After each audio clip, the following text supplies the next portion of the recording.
habitant de Tarturel depuis 45 ans. Oups. Président de l'association des femmes multiculturelles et intégration. Et puis, de temps en temps, j'assiste. Mais tu es membre aussi, il faut dire. D'accord. Alors, juste pour ce qu'elle parle du programme, Laetitia, on finit de relire le compte-rendu de ce qu'on a dit à la fois. J'y tiens, parce qu'au final, ça, on voudrait en faire une petite, on va le travailler, ça mérite encore du travail, mais une petite publication, un petit livret, dont vous pourrez, j'espère, être fiers, et que vous pourrez porter, et faire savoir, et faire connaître autour de vous, pour dire ce que font les conseils citoyens, à quoi ils servent, et voilà, ok ? Vous voyez, il y a une petite caméra, si vous en êtes d'accord, il y a un appareil photo, je voudrais qu'on prenne des photos, on a des feuilles, des feutres, je voudrais aussi qu'on... Voilà, on va faire des petits groupes et on va essayer de travailler, pas seulement comme ça, mais en exprimant des idées aussi sur du papier, devant la caméra, pour qu'on ait des traces aussi de production. D'autres actions de cohésion sociale ont été conduites, comme par exemple l'occupation d'espaces dans la cité par des jeunes. Une des solutions a été de faire revivre ces espaces en les utilisant pour des initiatives ou événements publics ou associatifs. Dans le cadre de l'implication des habitants dans les projets de rénovation urbaine, Philippe propose également que l'État alerte sur les moments clés d'élaboration des projets de rénovation urbaine, de façon à permettre aux habitants concernés de faire valoir leurs idées et priorités pour le quartier, bien avant que les décisions soient prises. Les droits en la matière des conseillers citoyens. Donc, chaque fois que je le fais, je le redis, je rappelle, il y a 3 droits. Le droit d'être informé sur tout sujet qui concerne le quartier en politique de la ville, le QPV, toutes les actions, tout ce qui se fait. Transparence, information, etc. Pas de démocratie sans information partagée. Deuxième droit, participation à toutes les instances de décision, groupe de travail et aussi instances de décision, comité de pilotage. Troisième droit, si tout ça, ça ne fonctionne pas, si les 2 premiers ne fonctionnent pas, droit d'interpellation du préfet pour dire à monsieur le préfet, ça ne se passe pas bien, on n'a pas les documents. Plus généralement, certains des conseillers citoyens autour de la table disent leur inquiétude sur l'avenir de ces instances et la prise en compte de leurs réflexions par les décideurs. Ils disent qu'au niveau national, ils n'entendent jamais les dirigeants en parler, ni même en faire seulement allusion. J'en fais une petite parenthèse. Oui. Hier, j'étais à la Commission nationale du débat public. Ah, merci d'en parler. Je suis aussi membre de la Commission nationale du débat public en tant que tiers garant.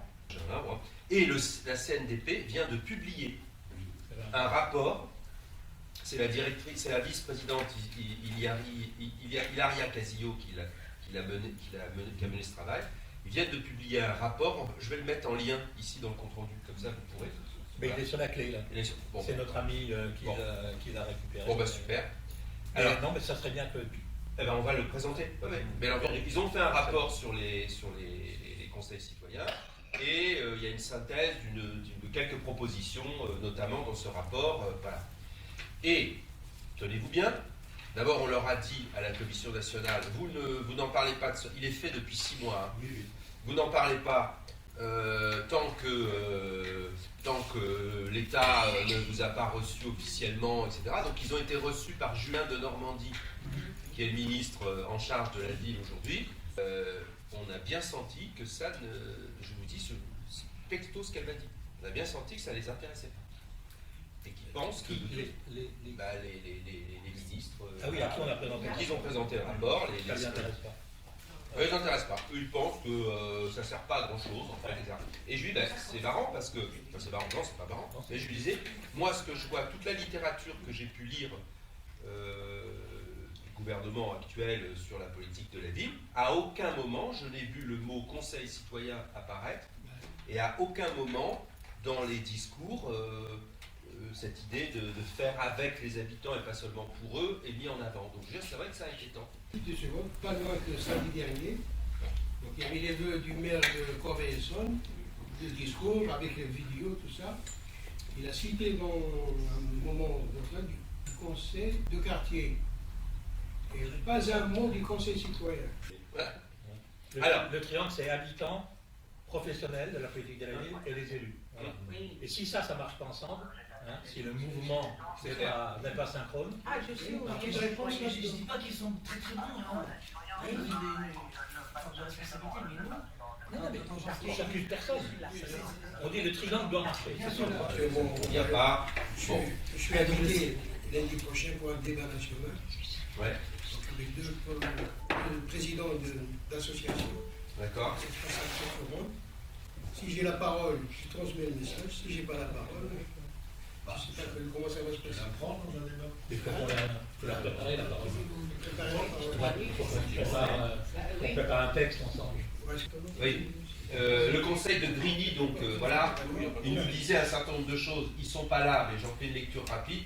Corinne, qui était là, fait part de difficultés de fonctionnement du conseil citoyen depuis plusieurs mois. La ville ne communique pas suffisamment de son point de vue sur les projets du quartier. Elle ne sent pas envie de communiquer. Elle ne sent pas cette envie de communiquer clairement en direction des habitants.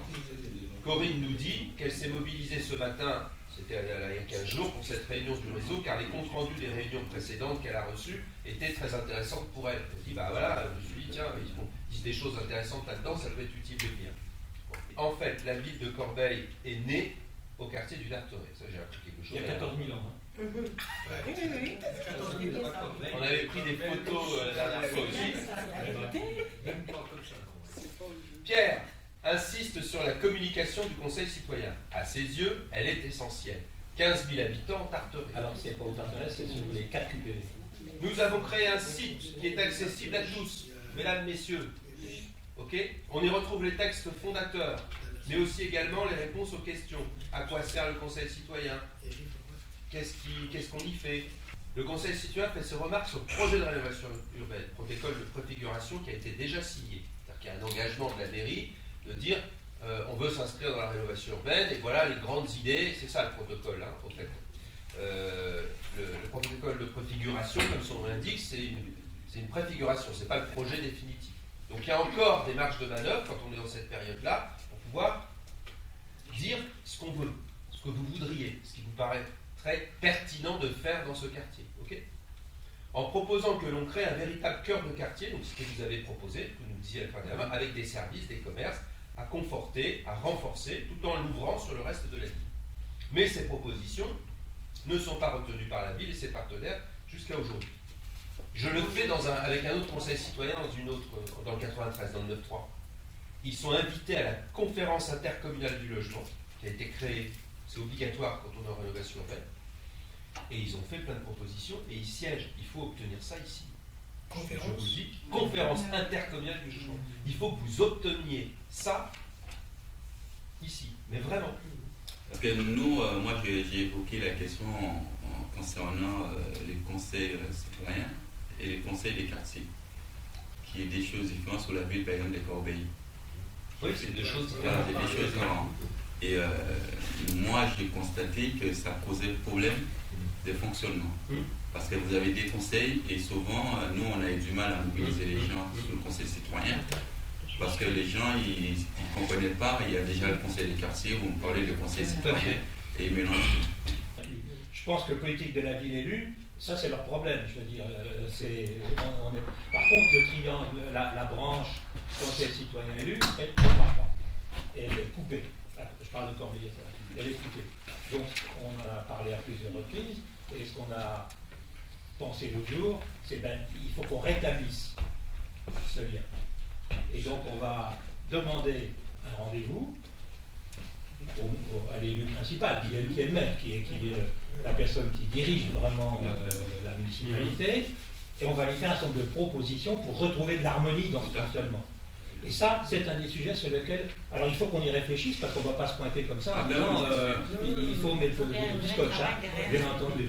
Donc, il faut qu'on travaille entre nous sur ce point-là. Quelles sont nos propositions? Qu'est-ce qu'on souhaite? Quels sont nos engagements vis-à-vis de lui? Et qu'est-ce qu'on va attendre de lui, hein? Voilà, il faut qu'on fasse ça.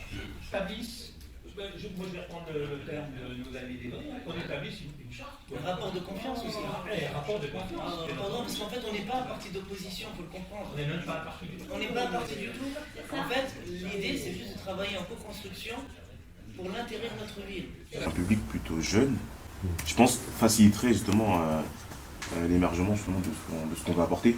Ça veut dire que, en parlant, enfin, le bouche à oreille se fait plus vite à travers les jeunes un jeune qui peut expliquer ça à son entourage, famille et parents. Je pense que ça prendrait un peu plus de poids. Mais 2, 3 représentants, ils vous présentent la démarche et inversement. Nous, on pourrait être sollicités pour aller dans le Val d'Oise, dans le Val-de-Marne, pour présenter une démarche. Okay, donc là, il y a un peu tous les niveaux. Au niveau local, et ça, c'était une demande plus spécifique. Donc, comment s'organise le rassemblement? Certes, il y a eu un rassemblement commun Évry-Courcouronnes.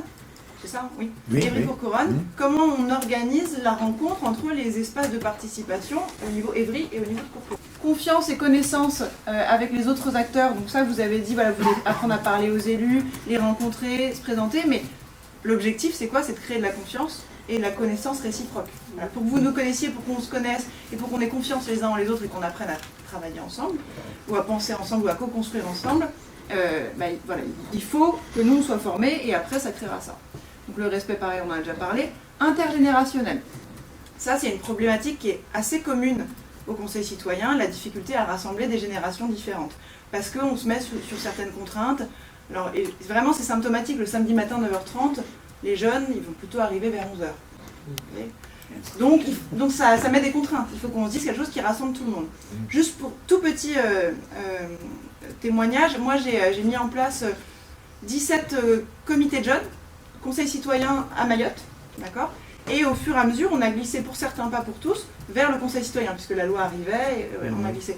Et vraiment, ça a mis... on a dû changer complètement le fonctionnement. Les jeunes, ça ne les dérangeait pas du tout de venir à 18h et terminer à 22h, sauf que les parents, ils devaient aller chercher leurs enfants, ça mettait des contraintes supplémentaires. Ça se travaille. On peut très bien se dire qu'on a un gilet, mais on pourrait aussi avoir, vous l'avez dit, je crois, une plaquette. Mais la plaquette, elle ne se crée pas comme ça. Parfois, il faut 5 rencontres pour être d'accord sur ce qu'on met dans la plaquette. D'accord? Ce qu'on est, ce qu'on veut faire, voilà, la légitimité qu'on a, les relations avec les institutions. Donc tout ça, j'ai mis des goodies parce que, outre le gilet, on pourrait se dire que, par exemple, au lieu d'utiliser pendant les rencontres Conseil citoyen des gobelets en plastique, on pourrait avoir des verres, Conseil citoyen en Essonne, Conseil citoyen d'Evry, s'identifier. Et en plus, qui seraient réutilisables, donc on n'aurait même pas besoin de les jeter. L'environnement, c'est bien. Voilà. Là, on essaye de se fixer une prochaine date de rencontre un peu sous ce format-là, donc qui est toujours en réseau départemental, plus ou moins départemental, disons Évry, Corbeil. Voilà, si on peut en faire venir d'autres, on en fait venir d'autres. Raveil, on les voit plus là. Mais on va les contacter nous individuellement. Ensuite, est-ce que vous pouvez, nous, si ça vous va d'ailleurs, nous donner la prochaine date de rencontre de votre conseil citoyen? Ou une rencontre individuelle où on pourrait se voir pour échanger spécifiquement sur les besoins de votre conseil citoyen. On est en pleine élection. À partir de ça.